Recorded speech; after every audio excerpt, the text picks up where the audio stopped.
7 grandes famílias de jogadores de futebol lá do canal Eurofut. Então bora lá reagir, deixar teu like, comenta, se inscreve, vamos lá. Ter um jogador de futebol na família já é algo raro, né? Mas raro imagina mesmo. agora quando os irmãos, o tio, o avô, também viram jogadores aí. No vídeo de hoje... Seria coisa de louco, hein? Imagina ter um familiar seu aí que todo mundo seja da mesma família, todo mundo seja jogador de futebol, seria maneiro demais, né? Hoje a gente vai falar sobre 7 famílias que tiveram gerações diferentes virando aí jogadores de futebol. Vamos começar falando da família de um cara que há um tempo já joga na Premier League num dos times mais fortes de lá, que é o Chelsea. A gente tá falando do Marcos Alonso e Marcos dos Alonso. Marcos Alonsos, Isso né? eu já conhecia. Sim, já. todos da família chamam Marcos Alonso, eu já conto melhor sobre isso, mas o Marcos Alonso do Chelsea é o Mendoza, beleza? Ele é lateral esquerdo, né, ou ala pela esquerda, fez base no Real Madrid, mas foi se destacar na Fiorentina até ser contratado pelo Chelsea em 2016-17 a pedido do Conte, né? Apesar dos altos e baixos, o Marcos Alonso Mendoza já ganhou tudo pelo Chelsea, né? Seja Premier League, Copa da Inglaterra, Champions League, Europa League, Supercopa da UEFA. Caramba. Algumas vezes com mais protagonismo, outras vezes um pouco mais no banco, né? Mas de fato ele é um cara bastante ofensivo, até meteu bastante gol pelo Chelsea, inclusive de falta e pá. Já o pai dele era o... Agora, atualmente, onde é que o Marcos Alonso tá jogando? Não sei não, galera.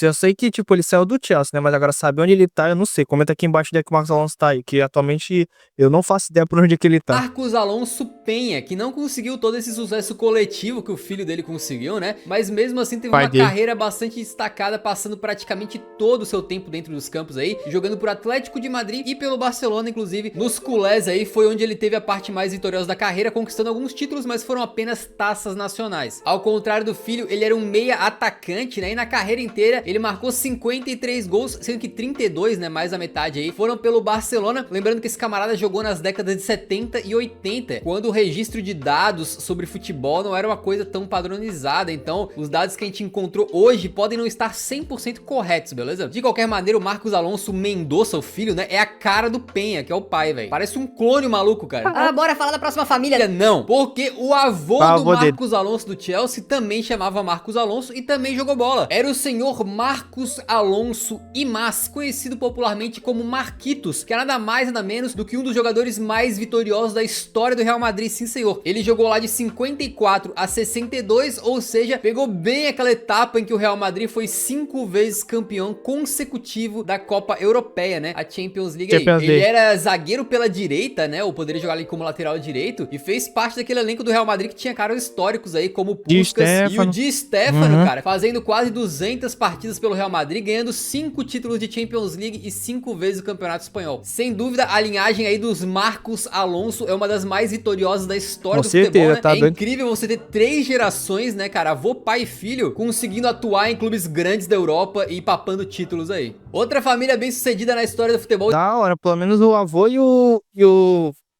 neto lá conseguiram pelo menos ganhar Champions. Eu acho que o avô, né, como foi falar depois, que ganhou 4 Champions, né, e tal.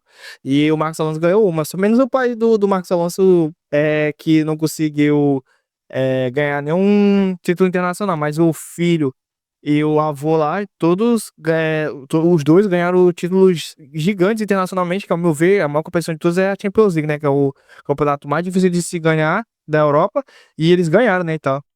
O espanhol são os Busquets. Bom, pra quem é torcedor do Barcelona, tá cansado de saber que o Sérgio Busquets foi um dos melhores volantes do mundo na última década aí, um cara que nunca precisou ser rápido, nem muito forte pra conseguir... Se aposentou já tá com um ano, já que ele se aposentou, e até o cara, no antes dele pelo Barça, era o galão, pô, do meio de campo ali, na moral. E desempenhar a sua função com maestria, um maluco classudão que foi o cabeça de área ali, titular absoluto de um dos maiores times da história, que foi aquele Barcelona do Pep Guardiola. Na história do Busquets, que ainda não acabou no Barça, né, ele ganhou 8 La Ligas, cara, 7 Copas da Espanha, 3 Champions Leagues, e como se não bastasse, jogando pela seleção espanhola, ainda foi campeão do mundo da Copa, né, e ainda foi campeão da Eurocopa, uma carreira irretocável. Já o pai dele também fez carreira jogando no Barcelona, o nome do camarada era Carles Busquets, e ao contrário do seu filho ali, ele não jogou no meio campo porque ele era goleiro, né, inclusive fez parte daquele time histórico do Barcelona, do Johan Cruyff, que ganhou a primeira Champions League da história do clube lá em 1992. Caramba, muito louco. Além desse título, o Carles Busquets também foi 3 vezes campeão espanhol pelo Barcelona, só que ao contrário do filho dele, que é titular absoluto do time há anos, né, e tem mais de 600 partidas pelo Barça. Caraca, o Carles muito era aquele reserva, goleirão que costumava esquentar mais banco, né? Então nos dados que a gente encontrou, ele fez apenas 127 partidas pelo Barcelona e ficou, por exemplo, no banco naquela final da Champions de 92. De qualquer maneira, pai e filho campeões da Champions League jogando muito tempo pelo Barça.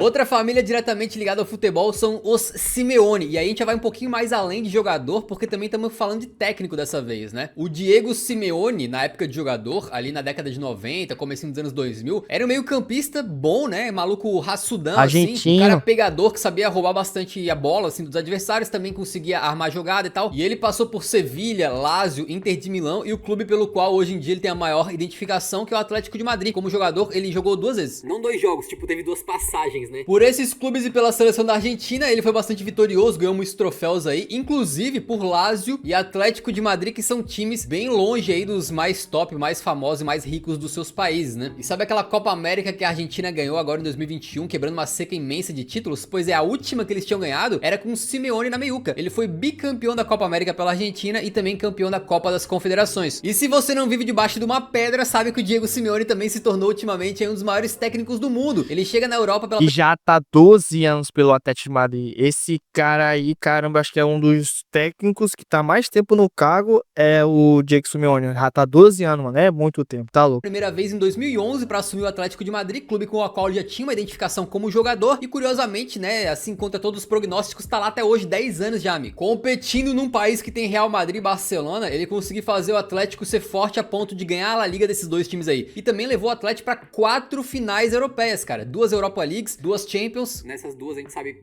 bem o que aconteceu. Real Madrid. E além disso, a IFFHS, que é uma organização aí de história e estatística do futebol, elegeu o Diego Simeone como o melhor técnico do mundo na década que vai de 2011 até 2020. E se o Diego Simeone é chamado de Cholo, né, o filho dele, o Giovanni Simeone, é chamado de Cholito, só que ele não joga no meio campo, é um atacante. E diferente do pai dele também, ele não jogou por grandes times, pelo menos não por enquanto, né, o Giovanni Simeone tá mais ou menos no meio da carreira, tá um pouquinho antes da metade da carreira dele. Ele atuou por clubes menores, então jogou no Genoa, no Cagliari, na Fiorentina, no Hellas Verona, onde no momento da gravação desse vídeo ele vive talvez a fase mais goleadora da carreira, né? Será que um dia ele vai jogar no Atlético de Madrid, por exemplo, com o pai dele? Seria curioso, né? O paizão teria coragem. Seria da hora, né? Mas bora pra Inglaterra falar de uma família que marcou uma posição específica, estamos falando dos Schmeichel. Mas apesar de eles terem jogado na Inglaterra, eles são dinamarqueses. E o Schmeichel pai, o Peter Schmeichel, surgiu lá no futebol da Dinamarca, jogando em times que são quase impronunciáveis pra gente, né? Como o Gladsaxe Hero, que com certeza tô falando errado, o Vidovre Rio Brondby, que foi onde ele se destacou mais aí, a ponto de olharem pra ele quem? A rapaziada do Manchester United. Ele tinha sido tetracampeão dinamarquês como goleiro lá na Dinamarca. E aí o Sir Alex Ferguson falou, é esse que eu quero. Peter Schmeichel assinou com o Manchester United em 91, jogou quase uma década lá nos Red Devils e se tornou um dos maiores goleiros, se não o maior goleiro da história do clube, vencendo aí 5 Premier Leagues e estando lá como titular naquela final da Champions maluca de 99 contra o Bayern de Munique. Naquele ano da tríplice coroa, o Schmeichel é esse malucão que você vê salvando um gol do Bayern de Munique com os olhos, né? E também é esse maluco que saiu dando pirueta depois que o United vira o jogo. E pra completar, Peter Schmeichel era o goleiro titular da Dinamarca de 92, que foi campeã da Eurocopa, né? Aquela seleção conhecida como Dinamáquina. E agora que ficou claro que o Peter Schmeichel foi um dos grandes goleiros da história do futebol aí. Sabia não que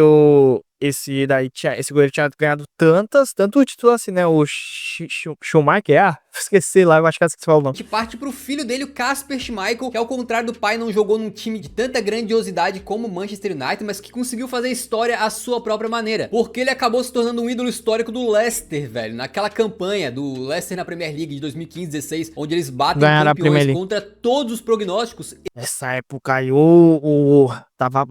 Tava máquina, mano, no Leicester, tá doido, jogou muita bola esse time aí. Todo mundo achou que na Champions seria campeão e acabou que não deu certo, né, nessa Champions aí. Ele era o goleiro titular pegando tudo. E depois quando o Leicester ganha a Copa da Inglaterra em 2021 em cima do Chelsea, que viria a ser campeão da Champions, o Schmeichel era novamente goleiro. Pela seleção da Dinamarca, ele não conseguiu ser campeão, mas participou daquela campanha histórica na Euro 2020, que foi jogada em 2021, onde a Dinamarca chegou aí para semifinais, mesmo com todo o problema que eles tiveram lá na fase de grupos, quase eliminados, mesmo com todo o problema do Eriksen lá. A Dinamarca Dinamarca só foi eliminada nas semifinais pra Inglaterra com um pênalti pra lá de miguezinho ali em cima do Sterling, né? Inclusive o Schmeichel defende a cobrança do Harry Kane, mas Vai pro dar azar dele, rebote. o Kane pega no rebote e faz e manda a Dinamarca pra casa, senão os caras poderiam de repente ter ido pra final, né? De qualquer maneira, pai Peter e o filho Casper estão marcados aí como dois goleiros históricos. Ah, mas o pai dele tem muito mais vitória, pô. O cara ganhou Champions League, pô. Então, a meu ver, o pai ou seja, já fez mais história do que o filho, né? Eu não sei atualmente por que tá o Kasper Schumacher, né? Que é o filho e tal. Não sei atualmente por que ele tá, não. Mas provavelmente acho que ele não tá em algum clube grande, porque eu não vi mais falar sobre ele.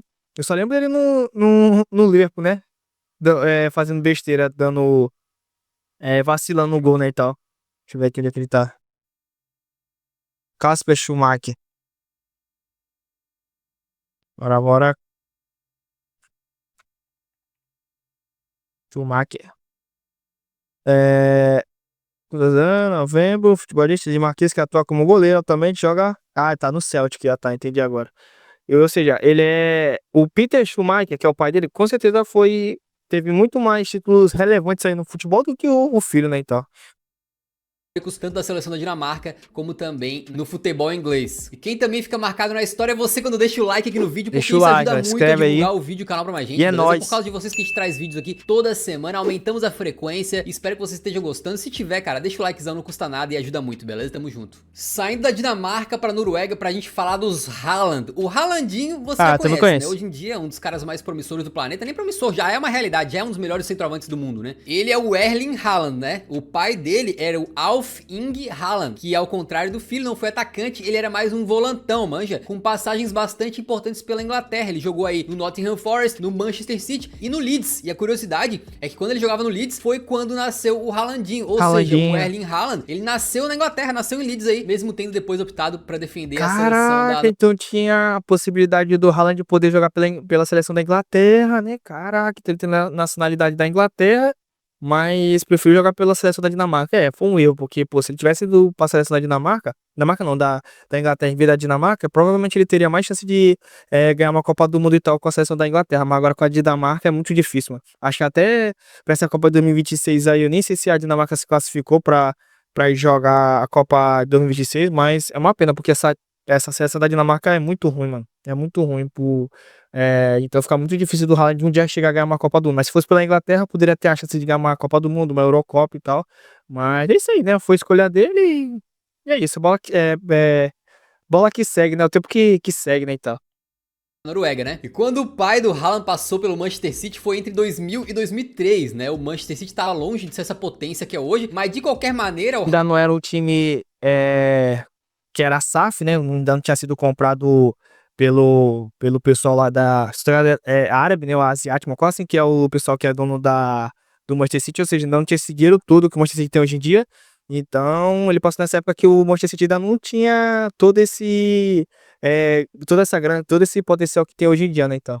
O Haaland tem ali uma foto com a camisa do City, então a torcida do City sempre fica pensando, pô, vem pra cá, meu irmão. E tá lá hoje em dia, e tá jogando muita bola lá pelo City, e ganhou até Champions League com o City e tudo. O Haalandinho já fez história mais do que o pai dele lá pelo Manchester City. Ela não teve uma carreira longa e produtiva, né? O site Transfer Market, que a gente costuma consultar bastante pra pegar dados de futebol, diz que ele teve apenas 210 jogos na carreira, o que pode não estar muito correto aí, porque naquela época dados era um pouco mais complicado e podem estar faltando aí algumas competições que ele participou, alguns jogos que ele fez, provavelmente. Mas de qualquer maneira, ele terminou a carreira sem vencer nenhum título, né? Ele Caramba! Harry Kane da volante. Com certeza. Mas se ele não tinha pernas pra ser um grande futebolista aí, podemos dizer que a segunda geração dos Haaland veio melhor, porque o Erling Braut Haaland é um cara simplesmente brutal, né? Se me dissessem aí que ele é filho, sei lá, do Odin, mano, um deus nórdico aí, né? Com uma humana, eu acreditaria, porque o cara tem tudo, mano. Ele tem altura, ele é alto, mas ele é forte, ele é rápido ao mesmo tempo, finalizado muito bom na frente do gol. E o Haalandinho aí, cara, com 21 anos, já é um dos melhores jogadores do planeta e um daqueles caras que a gente olha e fala, pô, ele pode ser um jogador que marque época, pode ser um jogador lendário do futebol. futebol, né? Inclusive aqui no canal tem 3 vídeos só sobre o Haaland, amigo. No momento da gravação desse vídeo, ele tem 184 partidas na carreira, com 137 gols marcados. Caraca. E só na Champions League são 23 gols, amigo. Então a gente acha que ele pode ser um daqueles caras que vai acabar quebrando recordes impressionantes com no certeza. futebol, como nesse vídeo aqui que a gente falou mais sobre isso, né? E talvez muito disso se deva ao físico absurdo dele, ao talento dele, mas também à genética, porque o pai dele era atleta, jogador de futebol, e a mãe também, né? dele era campeã norueguesa de heptátulo, que é uma competição envolvendo uma série de 7 provas de atletismo, e ela era campeã desse bagulho, velho. E diferente do pai dele, o Haalandinho já foi campeão, levando aí pra casa uma Copa da Áustria e um campeonato austríaco pelo RB Salzburg e uma Copa da Alemanha pelo Borussia Dortmund, né? Tem casos aí de filhos que nunca conseguem chegar no patamar do pai, né? E nesse aqui é o contrário, velho. Ele o já Haaland passou o pai dele por muito e imagino que vai ainda passar ainda mais, né? Vai se distanciar ainda mais. Na próxima família, os níveis dos jogadores já é um pouquinho mais equilibrado, né? A gente tá falando dos Alcântara ou dos Nascimento. Os Alcântara eu conheço. Mas calma que a gente já explica melhor. E Omar do Nascimento, que você deve conhecer como Mazinho, foi um grande jogador na década de 90, que no Brasil aí passou por Vasco, Palmeiras, depois jogou na Itália, na Espanha passou aí por Elche, Valência, Celta de Vigo. Mas se você já ouviu falar do Mazinho, provavelmente deve ter sido em relação à seleção brasileira, porque ele foi um dos jogadores tetracampeões do mundo com o Brasil naquela histórica Copa de 94. E ele não teve apenas um filho jogador de futebol, mas 2, né? O Thiago e o Rafinha. Que, ao meu ver, o Thiago Alcântara é mais craque. Atualmente ele já se aposentou, né? Virou agora, o nome é auxiliar técnico lá do pessoal lá do Liverpool. Tipo, o que ele jogou, e se aposentou muito cedo, acho que ele se aposentou, era com 33 anos. Mas o que ele jogou até essa idade é coisa de louco. Esse cara jogou no Bayern e jogou no Liverpool, tá doido, jogou muita bola o Thiago Alcântara. Agora o irmão dele, que tinha o famoso Rafinha, não jogou muito bem não.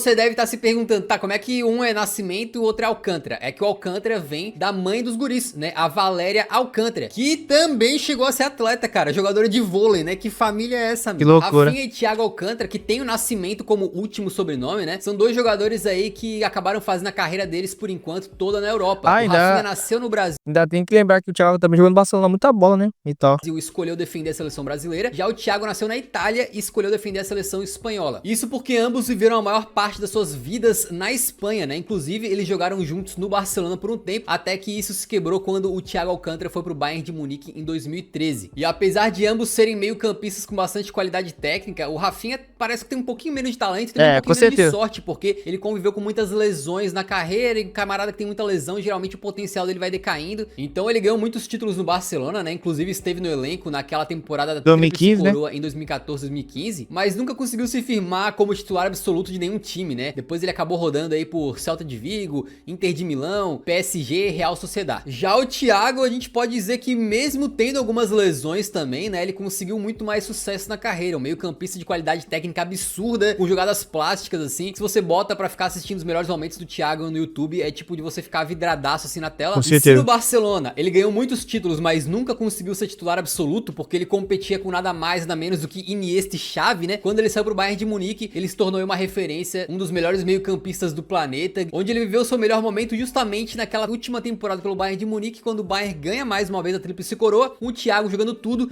e sendo eleito aí o melhor jogador daquela final contra o PSG. E pra fechar então, uma das famílias mais ilustres da história do futebol, os Maldini. O saudoso... E depois, né, galera, ele foi pro Liverpool e jogou muita bola por lá, né, mano? O cara é brabo, ganhou 2 Champions aí na carreira dele, uma pro Barcelona, uma pelo Bayern de Munique, então tá bom demais a carreira do Thiago Alcântara. E agora com o auxiliar técnico, provavelmente ele possa ganhar mais títulos aí com o Liverpool, sem estar jogando, mas sim auxilia no time lá e tal. Mas é isso, mano, foi um craque de bola, na moral. O Cesare Maldini foi um defensor que atuou Ô família boa, essa daí fez muito craque. nas décadas de 50 e 60, inicialmente pelo Triestina, um time pequeno da cidade ali onde ele nasceu, e depois mais notoriamente pelo Milan, né? Ele viveu seus anos de glória lá entre 1954 e 1966, sendo 4 vezes campeão aí da Itália com o Milan, e também fazendo parte do time que ganhou a primeira Champions League da história do clube aí. Foi na temporada 1962-63, onde ele não só foi campeão, como ele levantou a taça como capitão, ficando eternizado para sempre na história do Milan. Mas apesar dessa história bonita, desse legado enorme, ele foi deixado completamente para trás pelo seu filho, Paolo Maldini, que se tornou um deus lá em Milão, né? Tá louco. Dio mio, Paolo Maldini é um dos maiores defensores da história do futebol. Seja jogando na posição dele original como lateral esquerdo, seja como zagueiro mais pro fim da carreira, ele como zagueiro que esse cara foi, tu é doido, ele era uma máquina na zaga, tá Pode louco. ser falado Depois que eu vi os skills dele aí, tu é louco, que cara bom, na moral, que cara bom. claramente aí como o maior ídolo da história do Milan, o jogador que mais atuou com a camisa do clube, o que mais venceu Champions Leagues, um maluco que foi capitão do Milan por 12 anos, coisas que a gente falou bastante já nesse vídeo aqui sobre dirigentes que já foram craques do futebol, né? E aí você pensa, pô, os dois Maldini levantaram Champions Leagues como capitães aí do Milan? Sim, amigo. E apenas eles, os Maldini, conseguiram esse feito em toda a história do futebol. O Maldini foi tão regular e tão confiável por tanto tempo, cara, que lá no Instagram do Eurofoot, por exemplo, a gente postou uma imagem em que ele tá marcando o Maradona e depois ele tá marcando o Cristiano Ronaldo, mostrando a longevidade absurda desse jogador, né, que passou aí por 3 gerações diferentes, 3 décadas no futebol, atuando em alto nível. E talvez isso não tenha acabado ainda, porque o Paolo Maldini também teve um filho, o Daniel Maldini, que também foi pro Milan, também virou jogador. Ainda que ele seja muito novo e tenha começado a carreira apenas em 2020, ele também quebrou a tradição familiar de ser defensor. E se esse rapaz vai ser capaz de construir aí um legado histórico como o do avô dele, o Cesare, e o pai dele, o Paolo, a gente não sabe, o futuro dirá. Nesse momento não parece que ele tem aquele talento todo, né, mas as coisas podem mudar, vai saber. Agora, o sangue dos Maldini continua atrelado. Agora, será que ele vai pegar a camisa do pai dele? Se o treinador achar a camisa do Maldini é a camisa 3, será que ele vai conseguir pegar essa camisa 3, essa camisa muito pesada do pai dele? Não sei, eu acho que talvez ele não pegue, porque aí, pô, é pressão demais, mas quem sabe futuramente ainda. Lado firme e forte ao Milan. Tem mais, né? A gente não falou dos irmãos De Boer, não falamos do Zidane, que tá cheio de parente jogando bola também. Enfim, se você curtiu e chegou até o final, por favor, deixa o like na saída, que ajuda muito a divulgar o canal. E nos vemos no próximo, então. Um grande abraço, falou! Da hora, mais um vídeo aí bom do Eurofoot das Tarradinhas. Espero que vocês tenham gostado. Deixa teu like aí, galera. Comenta aqui embaixo qual dessas famílias aí você não sabia que tinha vários parentes jogando futebol e profissional e que já tiveram um grande título na carreira conquistada. Deixa nos comentários que eu quero saber de você. Se inscreva aí no canal para ajudar o canal a crescer. Se você quer adquirir qualquer produto aqui no canal, tipo microfone, meu teclado, me mostra tudo embaixo na descrição também. E é isso. Muito obrigado por ter assistido. Valeu, até a próxima. Fui.